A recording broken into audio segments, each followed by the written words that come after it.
People often look back in their lives and they say, well, you know, I got knocked out of my little paradise by, you know, this particular event. But looking back on it really made me grow up. It really made me mature. Whatever it is that's the serpent in the Garden of Eden certainly plays that role. It's a catalyst. Much of what's unknown is redemptive. Much of what's unknown gives life savor. It provides the kind of excitement that justifies suffering. Hello everybody, thank you so much for joining me today. My name is Alexis, for anybody who doesn't know. Welcome if you're new, or welcome back if you have been here before. I am the author of A Journey into Truth, Unveiling Life's Secrets for Truth Seekers, and this book talks all about the last 6 years of my life, the adventures I've been on, like going into the jungle and doing ayahuasca, meditating with monks, all kinds of things. It also talks about some of the life lessons and philosophies I have learned along the way. So if you're interested in learning more about that book, you can visit my website, www.vibratecreate.com, or you can find me on Instagram at Vibrate2Create. Here on Vibrate to Create, I talk about all things spiritual and metaphysical. I make reaction videos to things like spiritual teachers, spiritual teachings, inspirational, motivational, and sometimes funny videos. And I also make entrepreneurial videos letting you guys know how to self-publish your own books. So if you're interested in that kind of content, then click the subscribe button and hit the notification bell to be notified of when I post new videos so you never miss a video. Today, I am going to be reacting to Jordan Peterson's very first video. So I just made a video right now, which was supposed to be Jordan Peterson's first video, but I found a video of him when he was much younger. And so I did a reaction video to that one. I will link it above here. And now I'm going to be doing the first video that he ever uploaded on his personal channel. So the Jordan Peterson channel. And it is called, I haven't seen it yet, it's 13 minutes long. It was uploaded 9 years ago, and it is called What Matters, which is something I have thought about a lot in my life. So let's see what he has to say. I'm not an atheist anymore, because I don't look at the world that way anymore. I'm not a materialist anymore. I don't think the world's made out of matter. I think it's made out of what matters. It's made out of meaning. Look at it from the perspective of modern brain science. What we orient towards unconsciously, which means what captures our attention, is meaning, and it captures our attention before we know what it is. The brain acts as if the world's made out of information or made out of meaning. Heidegger, for example, German philosopher, was convinced that the world was made out of meaning, essentially, and that people's primary interaction with being was interaction with meaning. That's where the reality is. God creates Adam and Eve explicitly in his own image. There's a variety of interpretations about the first being that God created. So there's a tradition in medieval Christianity and Judaism as well that the first man was hermaphroditic, and male and female together, and then separated into two separate entities, which then were forever looking to be rejoined. And there's a very profound psychological idea there, which is that the union of masculine and feminine produces a kind of perfect wholeness. And you can think about that as being expressed biologically, given that males need females and masculine needs feminine. But you can also think about it as different aspects of the psyche, or between people, or different aspects of the psyche within people. So whatever consciousness is, it comes in masculine and feminine embodiments. The masculine and the feminine embodiment are equally representations of God, which I think is quite remarkable, because, you know, there's a whole line of feminist criticism of the Western tradition that makes the presumption that the whole structure is patriarchal, and I don't think that's true. John Milton, he wrote Paradise Lost for two reasons, and one was to justify the ways of God to man. And the second rationale for his writing was to codify mythologies, stories that were in some ways peripheral to canonical Christianity, into a single coherent narrative. Here's a question he tried to answer, which was, well, if God was all-knowing, why would he set Adam and Eve up to fall? And Milton has a very sophisticated answer to that, and it is that people truly have free will.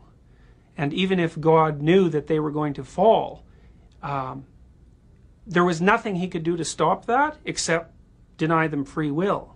And free will is so valuable that that denial was not going to happen.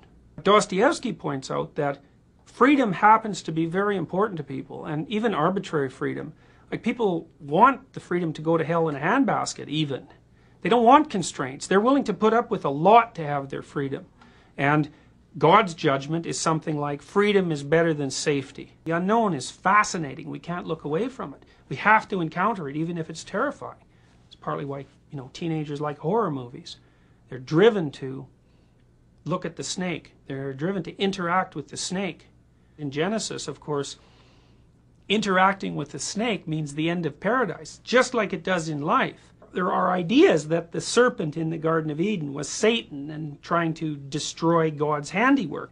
People often look back in their lives and they say, well, I got knocked out of my little paradise by, this particular event, but looking back on it really made me grow up. It really made me mature. Whatever it is that's the serpent in the Garden of Eden certainly plays that role. It's a catalyst. Much of what's unknown is redemptive.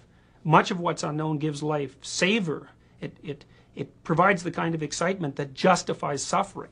The injunction behind religious thought, fundamentally, is that you should live your life in such a way that the suffering it has to contain, because you're confined and vulnerable, is justified. The profane world exists because paradise always falls apart.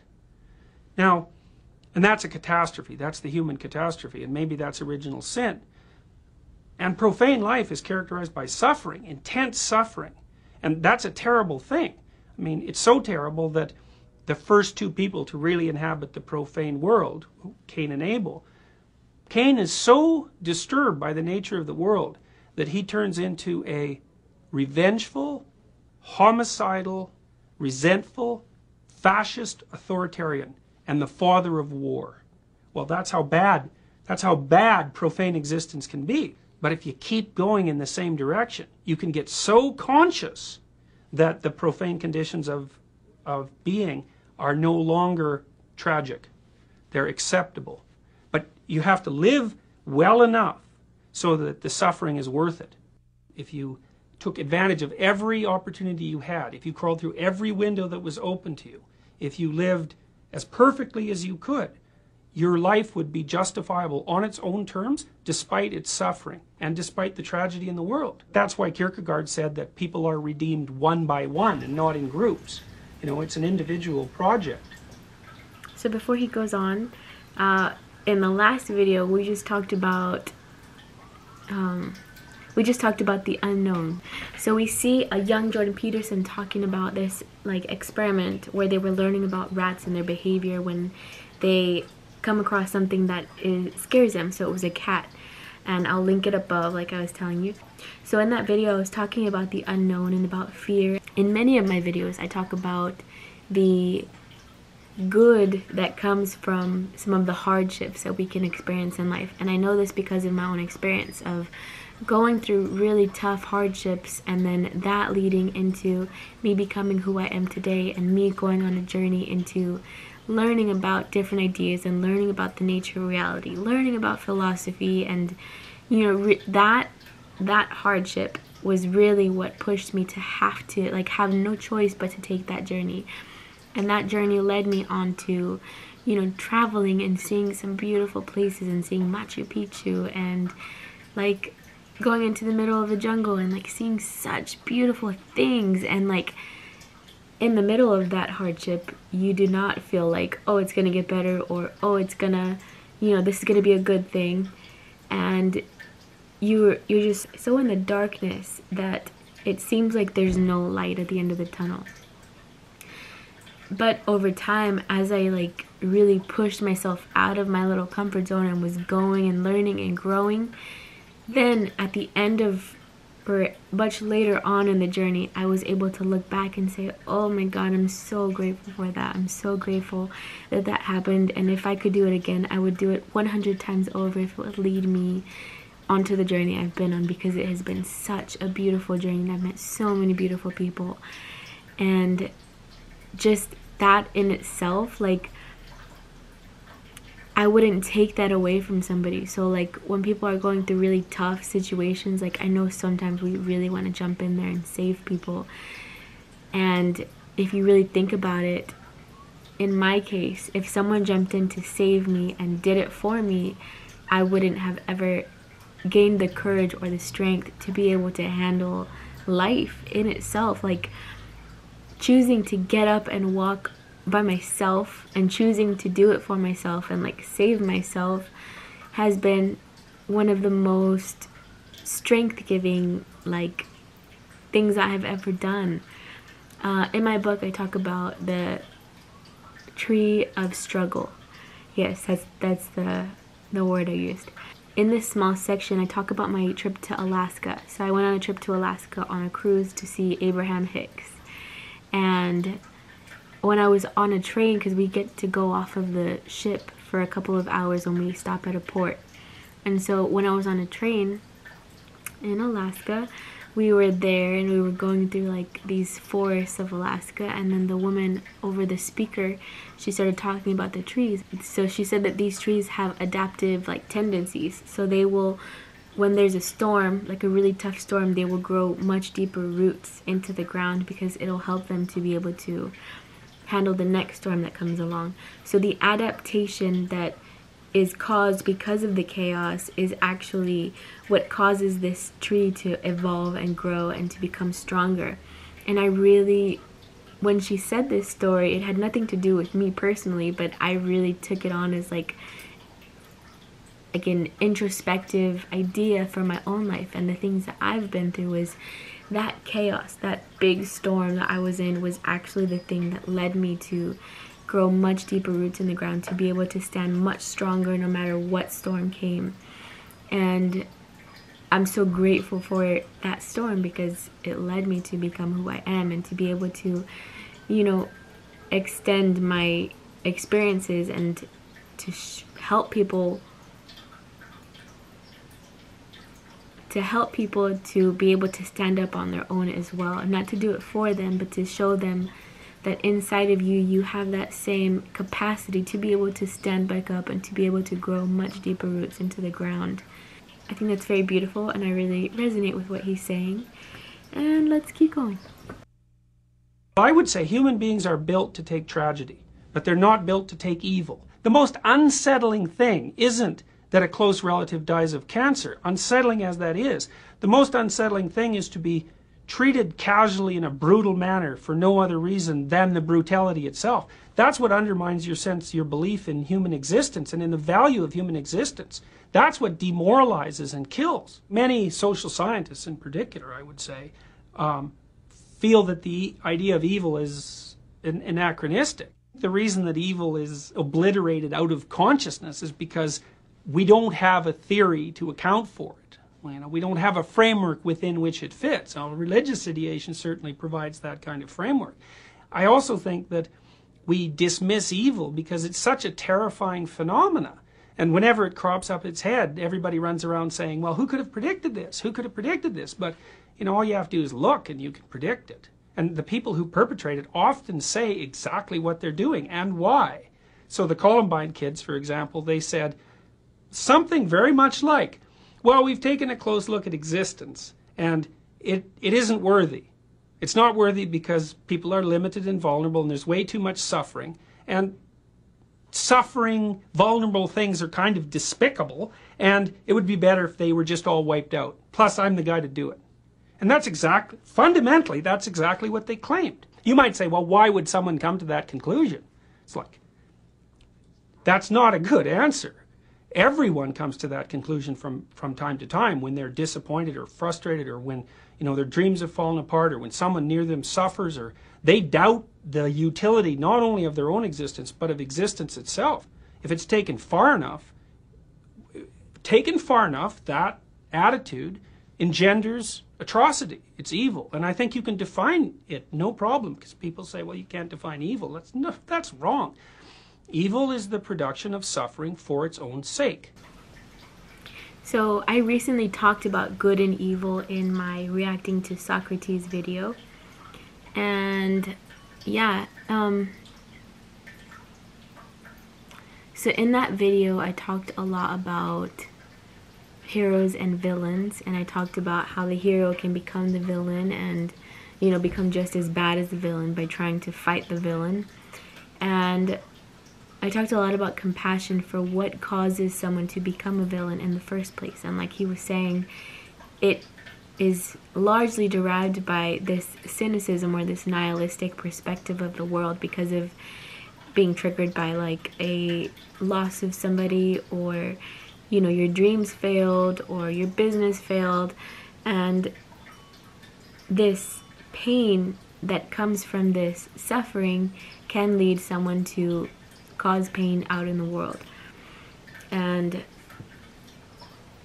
I don't know that I would necessarily say it is evil. I would say it is like unknowingness.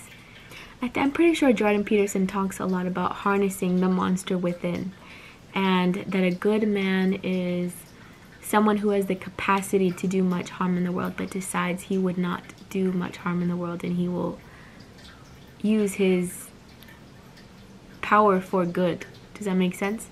And I think this is very important, and especially in my family constellations trainings with that teacher, she teaches a lot about harnessing. She calls it the perpetrator energy.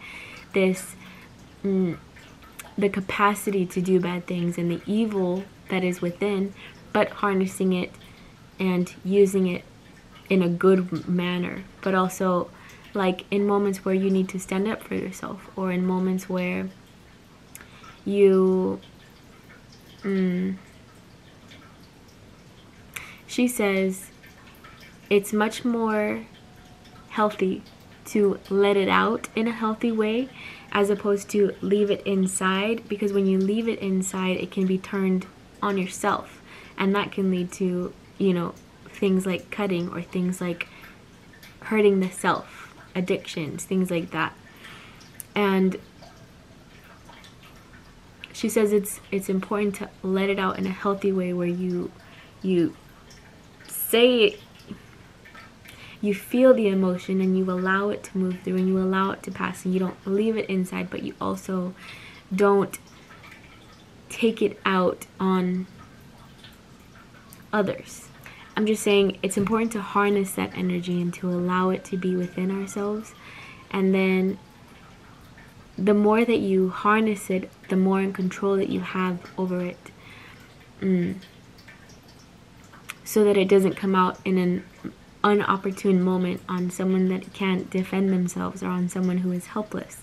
Like really harnessing that within and being able to see that you have the capacity, you have the ability to be able to do something like that, and deciding to not use your power in that manner, the free will to choose. It's this is a complicated conversation.